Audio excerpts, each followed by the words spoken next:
Bismillahirrahmanirrahim. Qala musannifu rahimahullahu ta'ala wa nafa'ana bihi wa bi'ulumihi fid daraini amin. Kifayatul Muhtaj pada menyatakan bicara Isra dan Mi'raj, karangan Al-Syeikh Al-Imam Daud Al-Fatani, halaman yang ke-6. Faidatul. Bermula segala anak yang berkata-kata di dalam buai itu 10 orang. 10 orang kanak-kanak yang masih dalam buaian. Allah berikan kebolehan kepada lidah kanak-kanak itu untuk berkata-kata, membuktikan kebenaran. Seperti yang tersebut dalam nazam yang dinazamkan oleh Jalalul Sayuti, Al-Syeikh Al-Imam Jalaluddin As-Suyuti rahimahullahu ta'ala, dengan kata syairnya, takallama fil mahdi Nabi Muhammad wa Yahya wa Isa wal Khalil wal Maryam wa Makri Juraiji summa syahidi Yusuf wa tiflul lazil ukhdudi birwihi riwayahi Muslim wa masyitah fi ahdi fir'auni tifluha wa fi zamanil hadil mubarak yukhtar. Berkata di dalam buai itu Nabi Muhammad sallallahu alaihi wasallam dan Nabi Yahya dan Nabi Isa dan Nabi Ibrahim Al-Khalil dan Siti Maryam, dan yang melepaskan bagi Juraij, bayi yang tak disebut namanya, tetapi bayi ini yang melepaskan bagi seorang lelaki yang namanya Juraij, akan diterangkan nanti. Kemudian bagi yang menaik saksi bagi Yusuf, bayi dalam buaian, berkata-kata menjadi saksi kepada junjungan mulia baginda Yusuf alaihi salam yang dituduh. Dan kanak-kanak pada Ukhdud, yakni anak yang menyuruh akan ibunya menjatuhkan dirinya di dalam lubang di dalamnya api.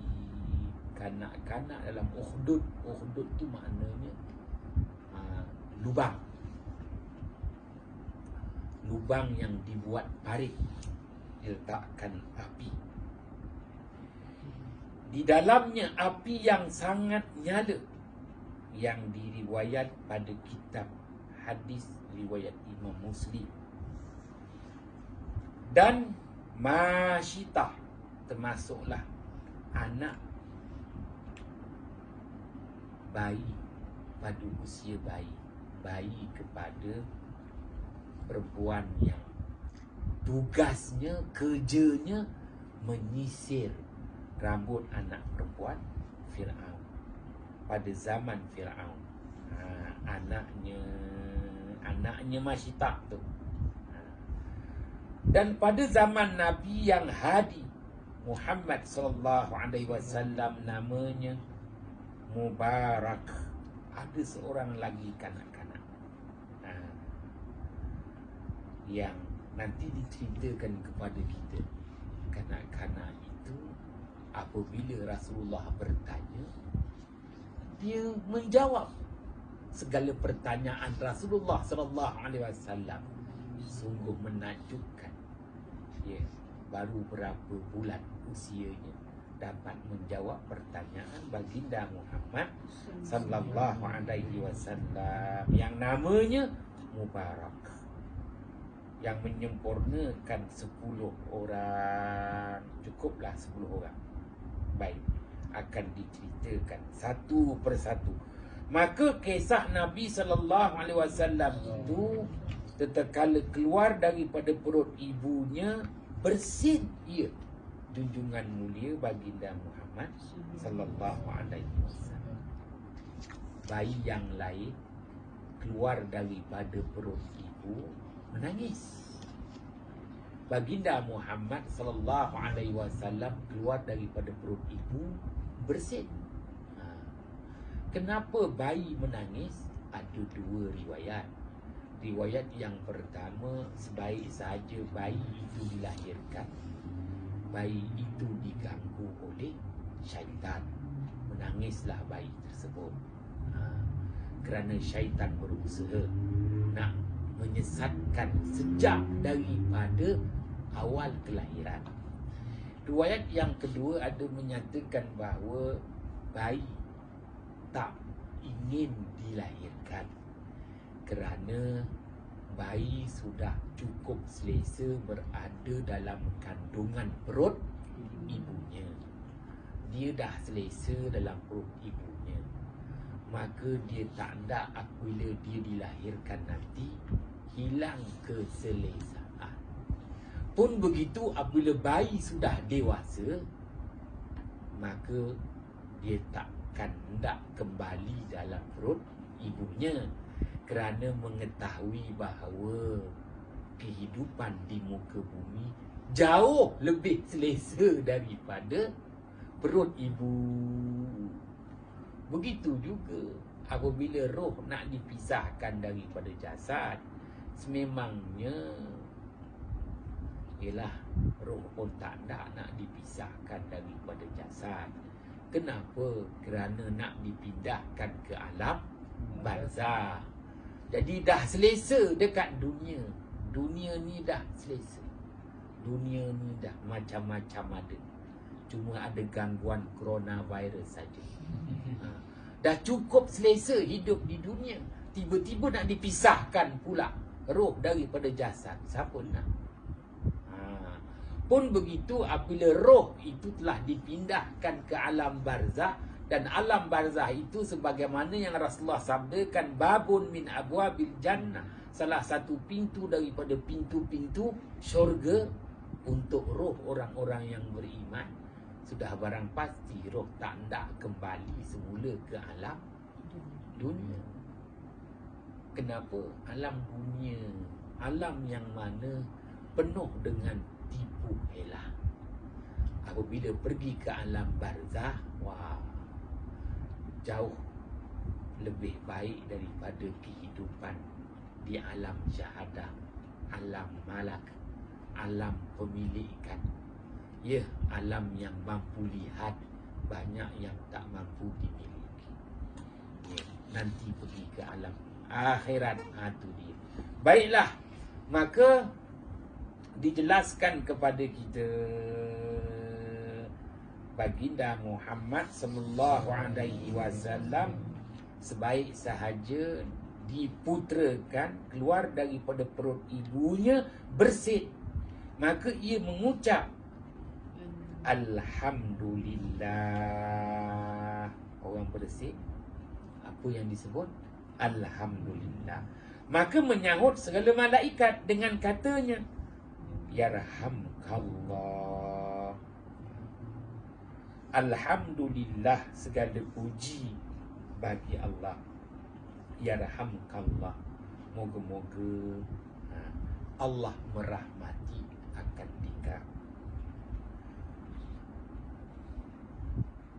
Dan pada satu riwayat, awal perkataan Nabi tatkala keluarnya itu Allahu Akbar kabira walhamdulillahi katsira wa subhanallahi bukratan wa asila. Doa iftitah. Inilah dia, doa iftitah.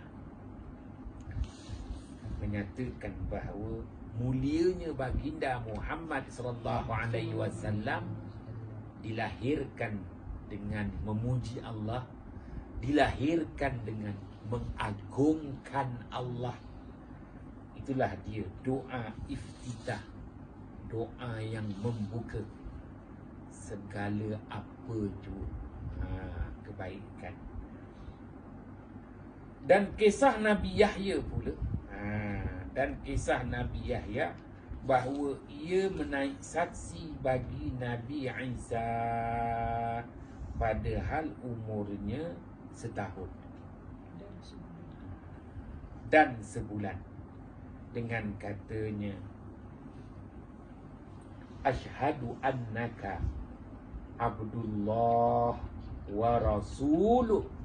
Asyhadu, aku bersaksi, annaka, bahawasanya dikau, wahai Isa, Abdullah, adalah hamba Allah, wa rasuluh, dan engkau adalah pesuruh Allah. Dan kisah Nabi Isa itu seperti yang tersebut di dalam Quran. Baik, maknanya dah 3 kisah.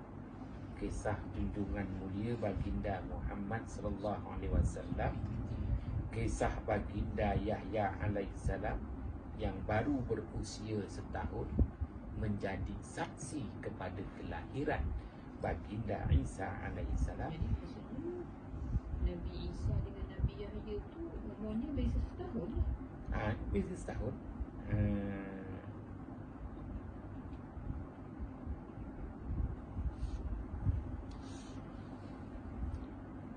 Kerana Nabi Zakaria alaihissalam, dia kahwin dengan kakak.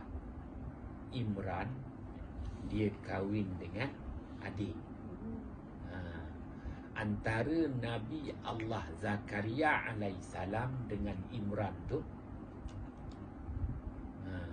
Nabi Zakaria kan dapat ya, Nabi Allah Zakaria, ya. Maka Nabi Allah Zakaria kahwin dengan kakak, Imran kahwin dengan adik. Walau bagaimanapun Imran meninggal dunia, isterinya Hannah tu mengandung dan lahirkan anak, maka dinamakan Maryam. Maka Nabi Allah Zakaria, dia bela anak saudara dia, Maryam. Dia jaga Maryam, dia didik Maryam.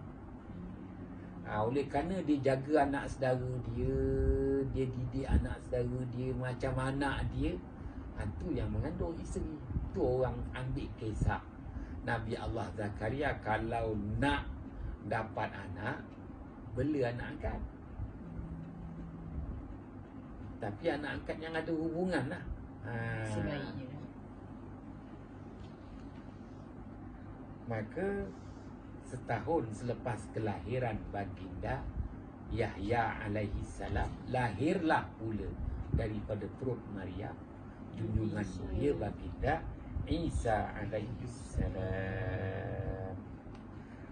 Dan kisah Nabi Isa itu seperti yang sebut di dalam Quran, tatkala keluar daripada perut ibunya, kemudian daripada saat jua, dengan katanya, inni Abdullah ataniyal kitab wa ja'alani nabiyya, hinggalah ke akhir ayat. Dan kisah Nabi Ibrahim pula, tatkala keluar ia daripada perut ibunya, bangun berdiri ia atas 2 kakinya. Hari kelahiran itulah baginda Ibrahim alaihissalam dah boleh berdiri. Senang sekali lari dan Berkata baginda Ibrahim alaihissalam yang berdiri sebaik sahaja dilahirkan, la ilaha illallah wahdahu la syarikalah, lahul mulku wa lahul hamdu alladzi hadana. Maka sampai suaranya pada segala bumi dan mendengar segala binatang. Itu kelebihan yang Allah berikan kepada junjungan mulia baginda Ibrahim alaihissalam. Baik. Dan kisah Siti Maryam pula itu seperti yang tersebut dalam Quran dengan katanya menjawab bagi pertanyaan Nabi Zakaria, bapa saudara yang membelanya, dengan kata, dari mana buah kayu yang bukan musim? Baginda Allah Zakaria. Baginda Zakaria alaihissalam terkejut apabila Baginda Zakaria alaihissalam mengajar Siti Maryam, mendidik Siti Maryam di mihrab. Tiba-tiba didapati di mihrab itu ada buah-buahan. Hairan, sungguh hairan. Buah tu berlawanan musim pula. Kalau pada waktu tu musim sejuk, di mihrab tu tempat Maryam mentelaah pelajaran, di situ ada buah-buah kayu, maknanya buah-buahan yang musim sejuk. Kalau musim tu musim panas, ada pula buah-buahan musim sejuk. Yang bukan musimnya tu. Kalau musim tu musim panas, di mihrab tu ada buah-buahan musim sejuk. Kalau musim tu ketika tu musim sejuk, ada buah-buahan musim panas. Itulah yang Baginda Zakaria alaihissalam tanya. Datang dari mana? Sekarang sama juga. Sekarang ini tu saya untuk berlaku lagi. Dah tak berlaku mana Nabi Allah Zakaria dah tak ada. Maryam dah tak ada. Yang ada Nazib aja.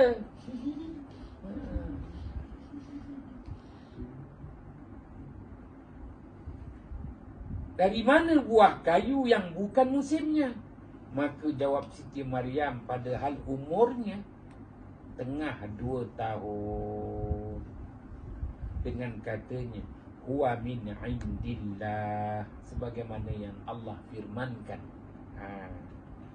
Huwa min indillah, innallaha yarzuqu man yasha'u bighairi hisab. Buah-buahan itu dari Allah Subhanahu wa taala tu, bahwasanya Allah Subhanahu wa taala memberi rezeki kepada siapa sahaja yang Allah kehendaki dengan ketiadaan terhingga. Dan kisah yang melepaskan Juraij tatkala dituduh orang akan berzina. Juraij ini seorang yang kuat beribadah. Walau bagaimanapun, Juraij ini ada mengkecilkan hati ibunya. Jadi ibunya berdoa kepada Allah agar diberikan hidayah kepada Juraij ini, yang telah orang kata mengecilkan hati ibunya. Maka Allah perkenankan doa si ibu. Oleh itu Juraij diuji dengan dituduh melakukan perzinahan yang mengakibatkan seorang wanita mengandung. Maka apabila dibawa ke pengadilan, siapa yang nak menjadi saksi kepada Juraij? Sekali lagi ibundanya itu sedar bahawa doanya Allah perkenankan, Allah uji anaknya. Dan kali ini ibunda Juraij berdoa kepada Allah, moga-moga Juraij itu, anaknya itu, dilepaskan daripada tuduhan zina. Maka ada bayi yang berkata-kata menyatakan bahawa bayi siapa? Dalam perut, bayi dalam perut perempuan tu yang mengaku siapa, angkara siapa, bukan Juraij. Ni maknanya bayi. Dan anak ini, ia empunya anak. Maka bertanya Juraij itu akan kanak-kanak itu. Maka sahut ia, aku anak si Anu, gembala kambing. Inilah istimewanya. Ini antara kisah. Dan kisah Syahid Yusuf yang menjadi saksi kepada Yusuf. Siapa pula?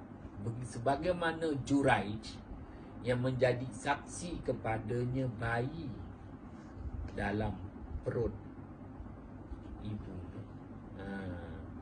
kali ini syahid ini juga merupakan bayi yang berada dalam buaian. Ada menyatakan bayi dalam buaian ini adalah sepupu kepada Zulaikha. Kerana Zulaikha nampaknya menuduh baginda Yusuf cuba nak menggodanya. Maka baginda Yusuf akan didakwa dan akan dihukum. Pun begitu, siapa yang nak jadi saksi kepada baginda Yusuf alaihissalam? Bayi dalam buai itu namanya syahid, menjadi saksi kepada baginda Yusuf. Bayi itu yang bercakap. Siapa sebenarnya yang bersalah? Dan kisah syahid Yusuf itu seperti yang tersebut dalam Quran dengan firman-Nya, in kana qamisuhu qudda min dubur. Kena buka ayat 26 surah Yusuf.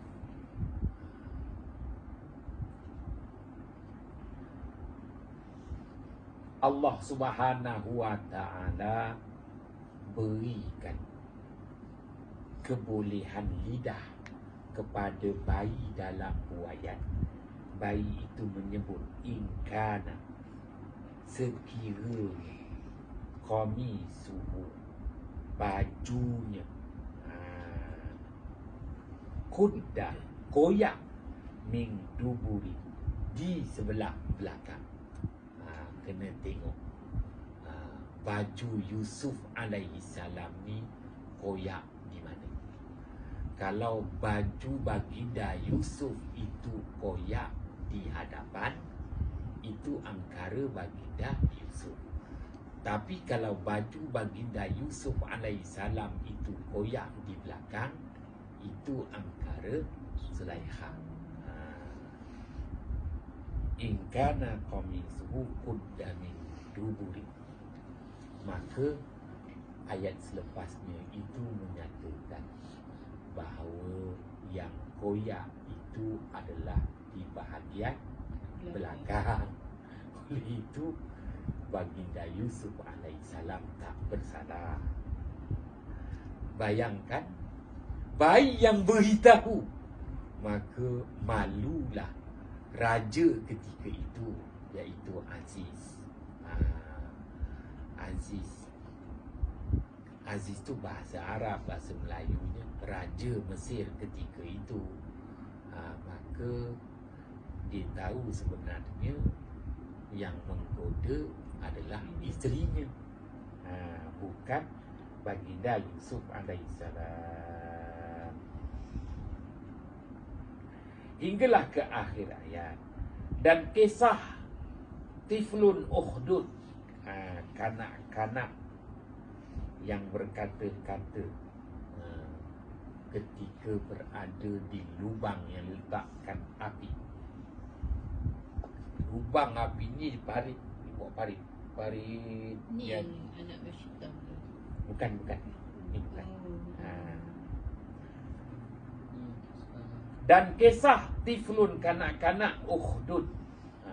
Ukhdud tu kita kata parit dalam lubang diletakkan api. Adalah seorang raja yang zalim. Ia menyala-nyalakan api di dalam lubang yang besar, memasukkan segala manusia yang tiada mengikut agamanya, kufur itu, ke dalam api itu. Maka ada satu perempuan, ada baginya anak kecil, umurnya 7 bulan. Padahal benci ia akan dijatuhkan ke dalam api itu. Maka berkata anak itu, hai ibuku, jangan engkau terkejut, maka bahawasanya engkau atas jalan yang betul. Wah, bayi menyatakan kebenaran. Malu raja apabila maknanya si bayi itu menyatakan kebenaran. Dan kisah anak Masyitah, barulah kisah anak Masyitah itu. Dan kisah anak Masyitah itu telah terdahulu sebutnya, sebagaimana telah diceritakan. Nak cukupkan. Dan akhir sekali yang ke-10, dan kisah Mubarak itu, iaitu bahawasanya satu perempuan datang kepada Nabi Muhammad sallallahu alaihi wasallam dengan satu anaknya yang kecil. Maka mengambil Nabi sallallahu alaihi wasallam akan anaknya, anak perempuan ini, didudukkan pada riba baginda Muhammad sallallahu alaihi wasallam.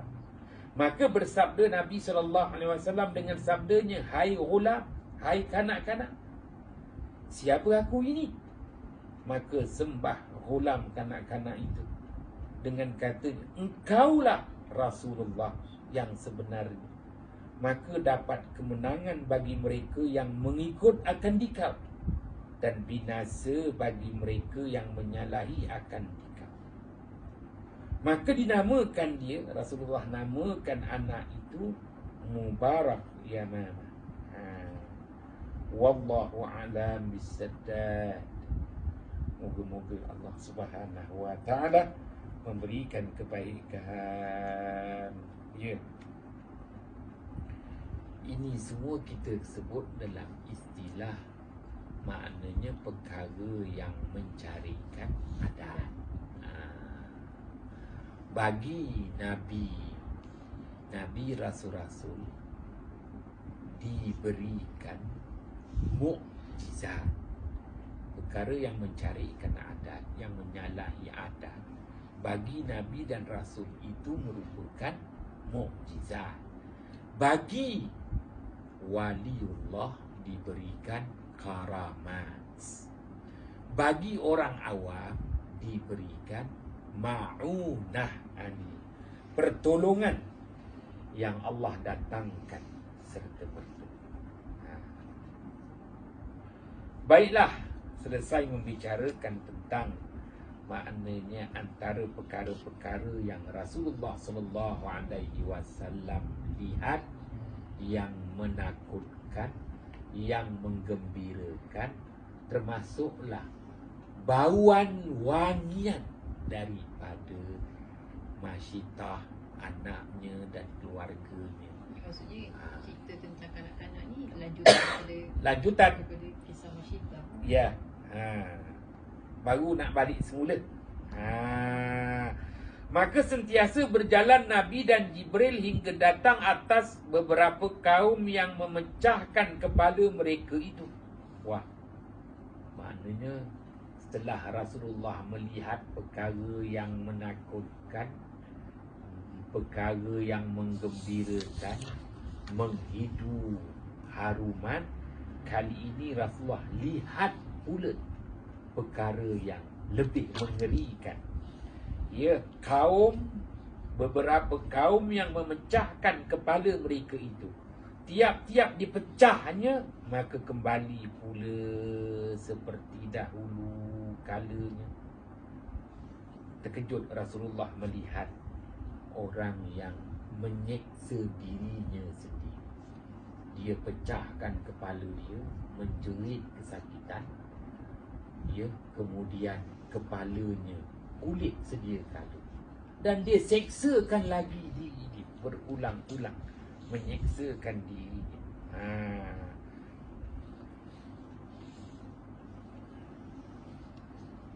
Dan tiada limpah mereka itu daripadanya sekali-kali. Maka sabdanya, "Siapa ini ya Jibril, ya Jibrail?" Maka katanya, mereka itulah yang memberatkan kepala mereka itu daripada sembahyang. Maknanya Rasulullah melihat seksaan umatnya sendiri, yang mana berat untuk mendirikan solat. Maka nanti di akhirat dia menyeksa diri dia sendiri dengan memecahkan kepala. Kemudian maka datang pula di atas beberapa kaum. Wallahu a'lam bissawab. Maknanya Rasulullah sallallahu alaihi wasallam lepas lihat yang mula-mula apa dia? Rasulullah lihat perkara yang menakutkan, ancaman daripada jin ifrit. Kemudian perkara yang menggembirakan ganjaran pahala kepada umatnya di jalan Allah.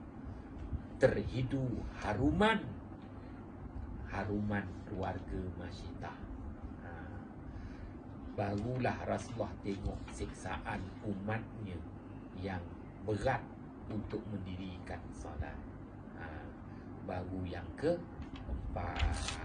Nanti yang kelima kita sambung lagi. Wallahu a'lam bissawab. Bismillahirrahmanirrahim. Fafahamnaha Sulaiman wa kullan ataina hukman wa ilma wa sakharna ma'a Daudal jibala yusabbihna wa tayra wa kunna fa'ilin ya arhamar rahimin. Assalamualaikum warahmatullahi wabarakatuh.